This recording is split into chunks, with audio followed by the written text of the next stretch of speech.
Godzilla Raids Again from 1955 is a sequel to the original Godzilla from 1954. This movie was rushed out in 6 months to cash in on the success of the first one. Even though Godzilla was killed in the first movie, it turns out there's a second one, and that's discovered by two pilots who work for a fishing cannery when they crash on an island. And they also discover there's another monster. They end up calling the second monster Anguirus, or Anguirus, which is kind of an alteration of Ankylosaurus or Ankylosaurus, which they identify in the movie as being exclusively carnivorous and extremely violent, which is pretty funny. Is that fact about his brain accurate, or is that just movie bullshit? Well, I'm surprised that you're bringing up a semi-science related point. But that idea comes from, back in the day, paleontologists would talk about dinosaurs having a second brain. They believed that their main brain was too small to really control their whole body, so they must have a nerve center in their hips that kind of controls more of their major body movements. So that's where that idea comes from in the movie. It's not literally another brain. And how do we feel about that today? The idea has pretty much turned out to be a myth. Dinosaurs had only one brain. So this movie is fiction, is what you're saying. Seeing Godzilla so early in this movie is a huge contrast to how long it took to see him in the 54 movie, where there was so much build-up and so much suspense, and you didn't even know what was going on for a lot of the movie, but this movie throws it in pretty much right at the beginning. In the first one, the suspense came from the waiting for the attack. But in this one, they already know it's Godzilla. They already know what he's capable of. So instead of waiting, it's more of a searching throughout the movie to try to find him. And there's no real build-up to any of the scenes. It just kind of goes to the next scene.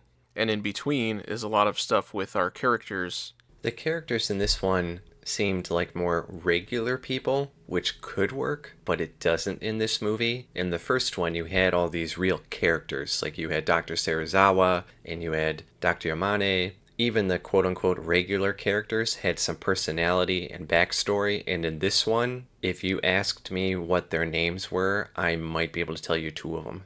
The characters seem like they're just there because we have to have characters for the story to exist. And the only character that does have a personality in this movie is kind of the sidekick character, Kobayashi. And they don't even call him Kobayashi throughout the whole movie. They give him like a nickname. He's Mr. Groom. He's the only character that has something that could almost be described as a character arc. Where he's lonely, doesn't have a wife, doesn't have a girlfriend or anything. And at the end of the movie, he kind of maybe has finally found a girlfriend, but you never actually meet her. They just kind of talk about her, and then he dies, and who cares? And that subplot doesn't end up going anywhere. Dr. Yamane does show up in this movie during a conference meeting when they figure out it's Godzilla, and I like his tactic of showing everybody Godzilla tearing a bunch of shit up from the first movie and the level of destruction he's capable of, and then saying, yeah, we don't really have a plan, and then he never shows up again. I do like that Yamane says that Godzilla hates bright lights because it reminds him of the hydrogen bomb explosions. But he says that's the reason Godzilla attacked in the previous movie, but there was no indication of that in the previous movie, and that idea never comes up in any other movie either. And he does also mention Dr. Serizawa and that he sacrificed himself to prevent the oxygen destroyer from getting out into the world. And he even references his final lines from the previous movie where he says another Godzilla may appear from continued atomic testing, but it feels like it completely undercuts the ending of that movie. In that movie, it was a very ominous ending, and in this movie, it's just, oh, there's another one, we'll just deal with it. Throughout the whole movie, it feels like people aren't really that worried about things. There's a lot of joking, a lot of dumb humor, which is a huge contrast to the seriousness of the first movie. This whole movie felt way less engaging than the first one, and I felt like a big part of that was there was no mystery in this one. No mystery, no tension, no depth of character or story. The first movie gave us backstory, it gave us internal struggles, it gave us a reason to care about them. This one is pure surface. There was no actual character development until an hour into the movie, and the movie is only an hour and 20 minutes long. When the one pilot, Kobayashi, dies, I was a little surprised, but it was mostly because it didn't make any sense, and he was just being an idiot. He just keeps dive-bombing Godzilla, his plane doesn't even have any weapons on it, and he ends up just slamming himself into a mountain and exploding. And that's supposed to carry the emotional weight for us and make us feel something. I questioned whether maybe we were supposed to interpret it as him trying to make like a kamikaze attack, but if that's the case, it's very unclear. I don't think so, because he kept swooping in over and over again. It wasn't just once. That's true, but the last time, it's after they kind of give up on bombing him. I can't remember what exactly comment he makes, but I'm an idiot. And even if he was trying to crash into Godzilla, that's not going to be more effective than a bomb. When Kobayashi crashes into the mountain, it causes an avalanche and gives the other pilots the idea to shoot missiles at the sides of the mountain to bury Godzilla in ice. Which they later stole as one of the key plot elements in Mulan. If you look in the credits, this movie is actually credited based on Godzilla rates again. Even given everything else about this movie, the ending battle ends up being disappointing because in the middle of it, they interrupt everything with a scene of the pilots being briefed on their new tactics of shooting missiles at the sides of the mountain. Why couldn't they just be told over the radios? And they do say that they need to refuel and rearm, but it really undercuts the whole climax of the movie. And that last avalanche scene was repeating shots like 100 times in a row just to fill time. I was getting bored. And we see even the first time, before they go back, Godzilla's buried up to his neck in ice, and he frees himself pretty quickly, but nobody questions that he could possibly do that again or even melt his way out, which I would think would not be that hard for him. And then that's it. That's the end of the movie. Kobayashi's sacrifice is a very pale imitation of Serizawa's sacrifice in the previous movie. It felt like the filmmakers said, well, we need to have something like that in this movie. We need to have at least one emotion in this movie. We'll stick it in at the end. Besides boredom and disappointment. The opening as well just had a friendly vibe to it with that music. It felt like the start of a big adventure film, not the threat of Godzilla.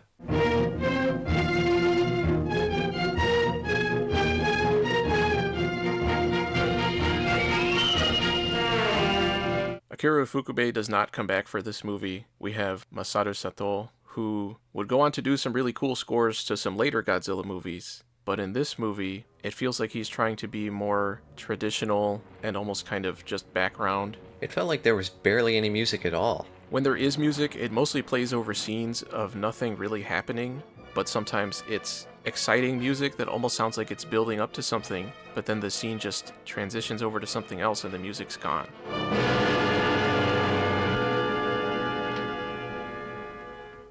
The first time Godzilla comes ashore, they use the idea of him not liking bright lights by using flares to lure him away while they black out the city, which was probably an intentional reference to the war when they would have to black out cities to prevent bombers from being able to see them at night. But unlike the way the previous movie used the memories of the atomic bombs in an effective way, in this movie, it feels very shallow. I like how the blackout also includes cars in motion, which would be probably the most unsafe thing you could possibly do. And while Godzilla's being lured away, we get a Three Stooges episode just inserted into the middle of this movie. There are some criminals being transported from a prison to a safe location, and they escape en route. And our main characters get involved in a very tangential way that doesn't end up mattering at all. I don't know if this was supposed to be funny, but if it was, it felt grossly out of place. I don't know why they used the sped up footage technique in this movie at all, and this is not the only place they use it. And this scene goes on for a while, which ends with the convicts crashing a stolen truck into an oil refinery and starting a fire that attracts Godzilla and Anguirus to Osaka. They also used the sped up footage during the monsters fighting. The monsters fighting looked way too puppety, and they moved so fast, which did not help that perception. Well, the sped up footage was not their intention initially. One of the camera operators, instead of shooting it at high speed so that they could then slow it down and make the monsters look bigger, accidentally shot it at a slower speed, which meant when it was played back at normal speed, it looked like they were moving faster. So this movie was not working even on the mechanical level. But even if you don't take that into account, I feel like that fight is poorly edited. The shots hold on the monsters for way too long. And from way more of a distance, where the first movie showed you the impact of Godzilla's rampage, this movie is just, look at these monsters fight. The fight even goes on for too long. And the main characters are there at their cannery, staring at the monsters when they should be evacuating. I get that they want to make sure it doesn't get destroyed, but there's nothing they can do. And it felt like them working at a fishing cannery and being concerned about their business was, again, a watered-down version of the first movie where everybody was concerned how Godzilla would affect all of the infrastructure of the country. Even after Godzilla leaves and everything is destroyed, including the cannery, it seems like it doesn't really matter because they say they can just transfer up to Hokkaido while they rebuild the main office and everyone is just laughing and carefree and making dumb jokes. Anguirus is an interesting monster given that he's a quadruped, and I think the movie does a good job of not letting you see his back legs, so it's not too obvious that it's a guy kneeling on the ground. I think it looks pretty good. I thought, especially near the end, it was obvious it was a guy just on all fours, because he stands up on his back legs more than a couple times. Yeah, but that's fine. Animals can stand up on their back legs. I do it all the time. But it looked like a person in a suit doing it. It didn't look like the actual motion. I might be thinking more in contrast to later movies where they don't try to hide it at all. Okay. But while Godzilla does have his atomic breath, Anguirus doesn't really have any out-of-the-ordinary weapons other than his claws and teeth. And his advanced brain in his leg, or whatever they said. Yeah, you would think the fact that they point that out, that it would come up at some point, but it never does. The first movie felt like Godzilla was just a catalyst. He wasn't really a main character. He was just a force in the movie. But this one, I'm going to say it, this one felt like a kid's movie and just watch these two big monsters fight each other for an hour. I kind of agree, other than the fact that it does spend so much time on the characters, which again doesn't go anywhere, and that Anguirus is killed about halfway through the movie and doesn't really seem to matter. It seems like they did want him just there to have more kind of monster action and something more to look at, but it feels like it should have been a bigger part of the movie. The whole movie felt like a run-of-the-mill episode of a Godzilla TV show where he comes back every week and they have to figure out a way to get rid of him until the next week. In contrast to the first movie, where it was a huge deal that was one of the worst things that humanity has ever seen. I will say, though, that the model work in this movie was really impressive. During the monster fights, that's what I was focused the most on, and even after everything is destroyed, I felt like that was really good model work, too. But the way it's shot is not as effective as the first movie. Right. When the monsters are fighting and Godzilla shoves Anguirus through the castle, we keep cutting to these police crouching as if they're ready to attack, but I don't know what the hell they think they can do. I like how the one hit his pistol out, like he was ready.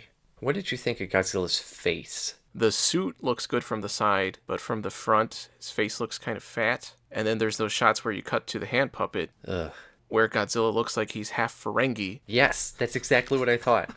With his teeth sticking out to the sides. It seriously looks like a freaking like Punch and Judy hand puppet fight. It was so bad. Yeah. It felt like a guy had a puppet on each hand and was just smashing them into each other. I do like how Anguirus does like the weird head whip thing, but I don't know if I like it in a genuine way or in a goofy way. And that little Godzilla figure in the snowy mountains at the end that doesn't do anything. It looks super fake down there. It was originally supposed to move. Either it didn't work or they didn't like how it looked, and they ended up just having it stand there. Someone forgot to tie a string to it and just pull it.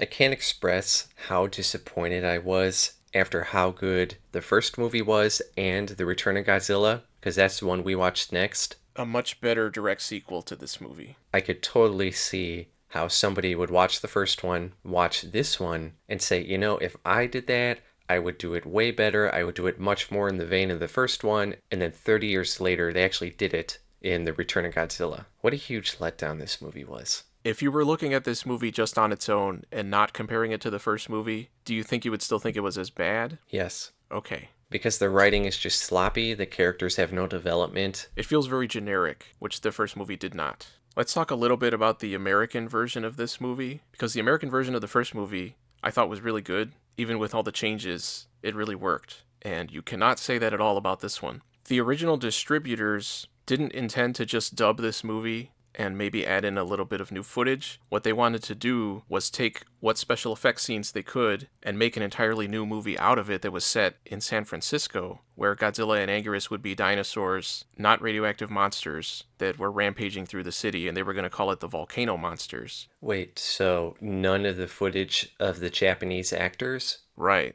Just the special effects scenes they could use, and Toho actually sent them over Godzilla and Anguirus suits so that they could shoot their own new effects scenes. So that would have been a completely different movie. So basically what Power Rangers did over here in the 90s. Yes, that's a good comparison. And the writer of that version was a guy named Ib Melchior, Bless you. who fans of 60s sci-fi will recognize as the writer of Reptilicus and the writer and director of The Angry Red Planet, and he also worked on The Outer Limits and a bunch of other stuff. But this would have been one of his first movies that he worked on if it had actually come out. But the company that was going to make that movie fell apart, and the rights ended up in the hands of the people who released Godzilla King of the Monsters over here. This was 3 years after that, 1959. Instead of marketing it as a sequel to that movie, they decided to try to play it off as a completely new monster movie. And instead of calling Godzilla Godzilla, they call him Gigantus. And they released the movie as Gigantus the Fire Monster. That's so weird. Yeah, and that's not the only weird choice in that movie. There is narration through the entire movie compared to so much silence that we got in the Japanese version. This, then,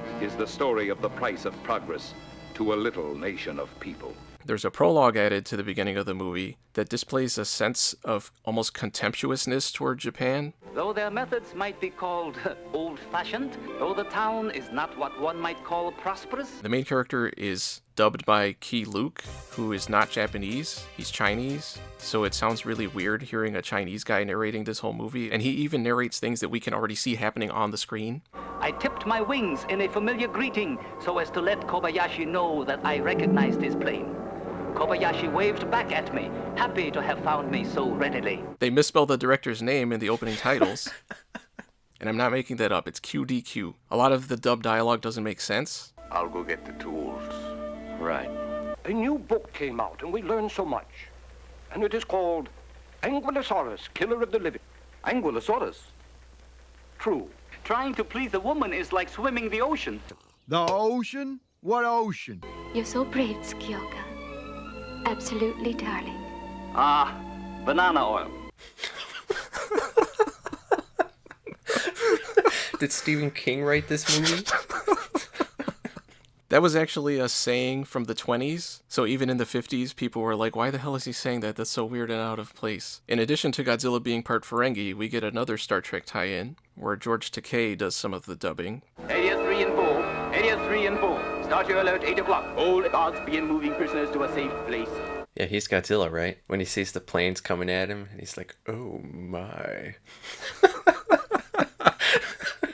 Well, Godzilla's voice is another thing that they screw up in this movie, because they decided he didn't roar enough, so they stick in some of Anguirus' roars when Godzilla's the only one on screen and his mouth isn't even open. And in the Blu-ray, they use Darth Vader's yell.